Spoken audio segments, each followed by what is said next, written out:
I'm the first one to do that. I bet you never knew that. Back like a tailbone. Who you got the tail on? If it ain't about me, about whole D, about face. If you ain't on higher, learn it. The soda in the pot and the fire, burn it. This shit is so dope. You might wanna be my guest. This shit is so dope. You might wanna be my.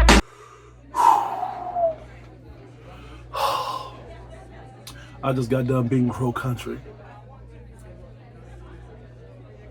I'm speechless right now.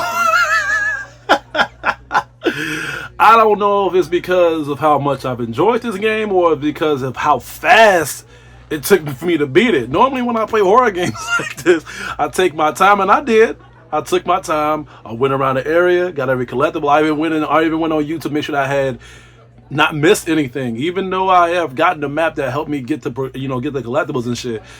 But damn, before I knew it, I've already beat it. And I'm like, wait, what? That's it? That's it? You know? By me starting it off like this, that's already should recommend you people to play it. But anyway, let me get back to the professional cycle of my critic teacher mode. Crow Country is a survival horror game that has been developed by SFB Games. Yes, it's SFB Games. Set in the year 1990. Look at that, the year I was born. I'm sorry for taking that away from the headline. I wrote this down too, so going back. Set in the year 1990, you play as a special agent, Mara Forrest, investigating Crow Country, an abandoned amusement park shut down 2 years prior in search of its missing founder, Edward Crow, and answers about the circumstances of the closure of the park.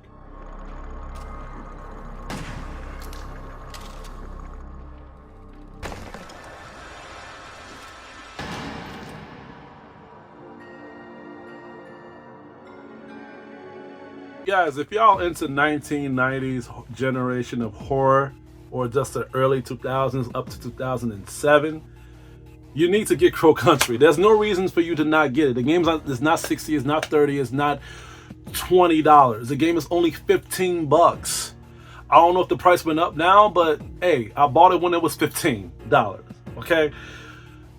I love this game.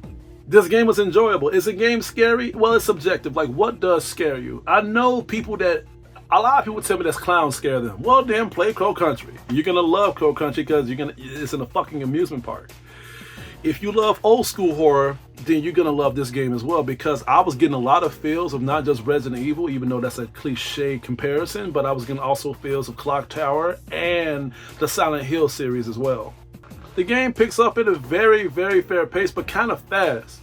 You don't really know much about Mara Forrest, except her just being a special agent and you're just trying to find Edward. Now, I thought this game was going to make me know more about her as the game continues, but not really. She's just a 30-year-old woman going around with a pistol with no face, just trying to find answers, or find civilians, or find survivors if they have any answers as well. Now, what I liked about the pacing of this aspect is that before we get hit with the horror aspect of what the game is going to throw at us when it comes to the monsters and the demonic ways of the enemies and shit, but they wanted us to get the feel of Crow Country itself. They wanted us to get the feel of the amusement park, and honestly, that was a good tense way for me to get pulled in. As soon as she parks the car, I try to find resources, I try to find answers, I try to look at puzzles to try to solve them, and I was really feeling uncomfortable. Like, I was hearing sounds. They try to play the amusement park sound, but I was getting Silent Hill feels of the demonic waves of how they was playing the music. I'm like, no, I have to take these headphones off. I don't like playing music. I don't like playing games that has fucked up music like that, and I got on headphones.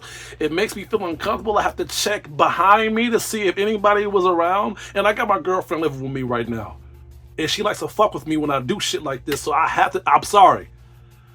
I don't know if I'm recommending people to play this with headphones, but if you are sensitive like me and you don't like that type of weird demonic shit, then you may not want to play this game with headphones. I'm just warning you.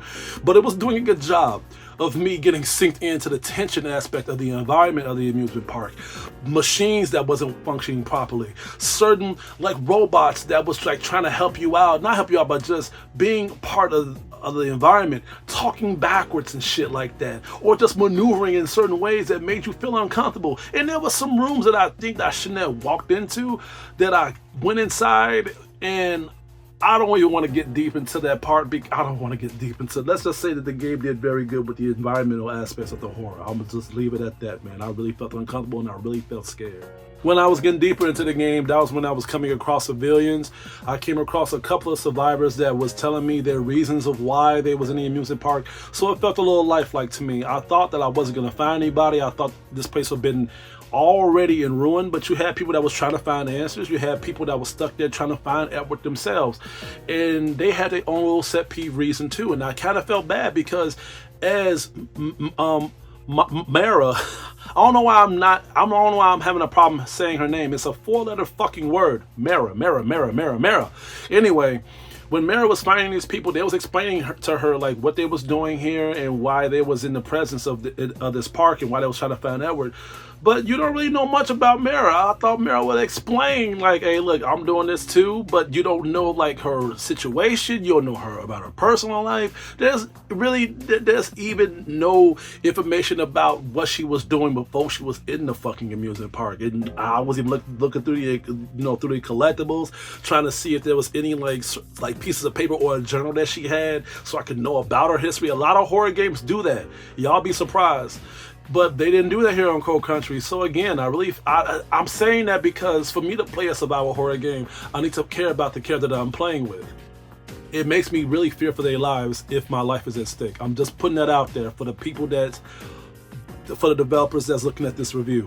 Next time y'all make another Cold Country or make a sequel like that, please give me more character development of the main character, please, so I can really feel the gravitation of the weight when shit gets bad. And not that shit doesn't get bad, because it does get bad here. When we get enough pacing with Mara, ironic I'm saying pacing, but as we get enough pacing as the story continues, this is when they show us how things are when the mask is off. They give us the monsters, and it's not just wandering around demons and shit like that, or just possess people.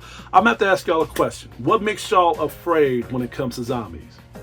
The way how they sound, the way how they bite people, or is it the way how they present themselves? With me, it's the way how they present themselves. I just don't like the twitchiness.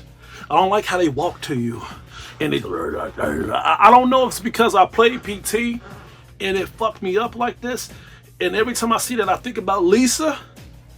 But they got a lot of that on Cold Country. You're going to see a lot of people twitching like that. And every time I see that, I'll be like, no, people normally shoot enemies like this, but remember, this is a game that's very scarce with ammo. You get weapons such as a fucking a magnum, a shotgun, and etc., but they are very scarce with ammo, especially if you're playing on a certain difficulty that even I dare to do. They don't just got zombies. They don't just got possessed people. They also got traps. I don't know how monsters can lay traps, but anyway, maybe it was the civilians was doing it so the monsters can get trapped, but they walked right past it so they didn't get trapped. But you also have traps that you can come across your own, such as like electrical outlets that you can shoot the enemy so they can die in one hit. But also you also have like these enemies that crawls on the floor. You got demonic babies and shit like that. I think they're like toys or little machines and shit like that, but they're probably like little demonic babies that was in the amusement park that their mom forgot to take them home. But all this plays out in the point where they have mixture aspects of how they can fuck with your psychology, especially when you go to certain areas that you really feel as if you don't want to shoot certain enemies. Like there was this one area that I came across, and it was just this big puppet mannequin, and you just hear like the twitchiness to him, and he was huge, and I knew not to shoot him. I walked right past him and just went to the other room. Y'all should have seen me.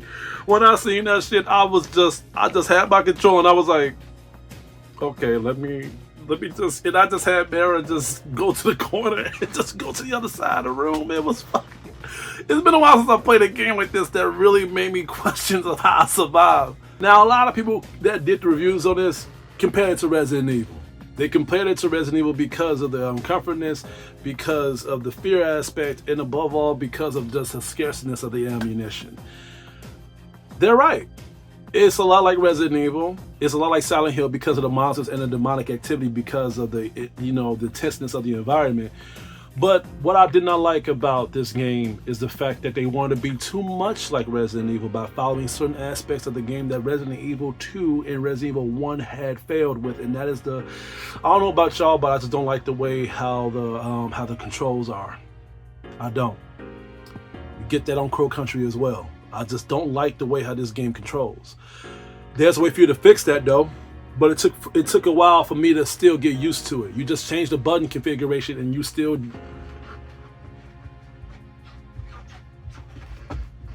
that shit. I just don't like that. It really pisses me off when I play games like this. The other thing I don't like about this game is the fact that this game, even though this is an open environment game, that's great. But by you playing a survival horror game that's an open environment, great. But if you make it an overhead survival game, not great. And the reason I'm saying that is because if you're going to make it an overhead survival game, you need to be aware there's going to be some things in the way that is going to stop you from aiming correctly. There's been so many times where I was aiming my gun at enemies and there'll be pipes in the fucking way of the laser.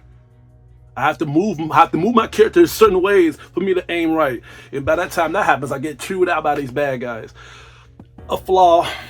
A very bad flaw in my opinion that was making me not enjoy the game that much, but making me get a little frustrated of me enjoying the horror aspect of this project.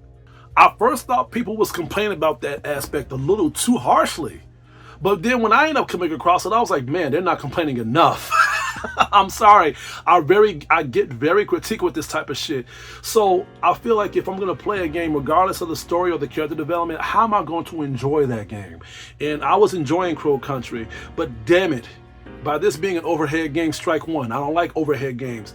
By this game ripping off the whole aspect of the Resident Evil controls of how you control your character, strike two.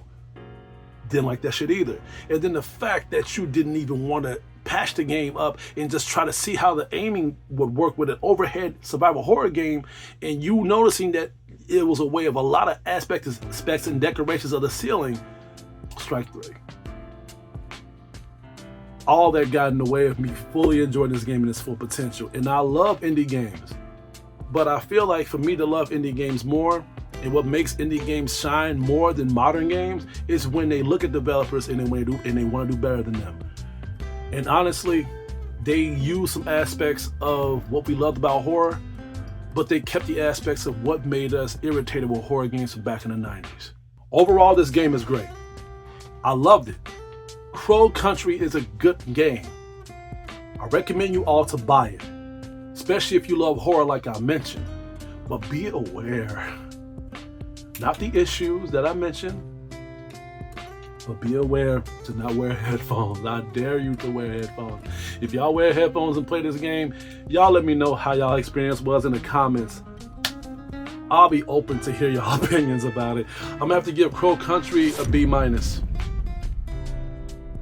Oh man, I got 2 more reviews to do, and that is Dave the Diver and Stellar Blade. And a lot of people are interested in my Stellar Blade review. And I don't know why, because it's not a good one. But that may be the reason why, because everybody reviewed the game and they said it was great, it was fantastic. I don't know if we played the same one. I don't know. Because I played Stellar Blade and it was like a chore to beat it. But that's a conversation to have when I do the review. Other than that, I hope you guys enjoyed the review of this game. Please stay tuned for more of my upcoming reviews and videos headed your way. This is Hugo, your critic teacher, and I hope you all have a good day.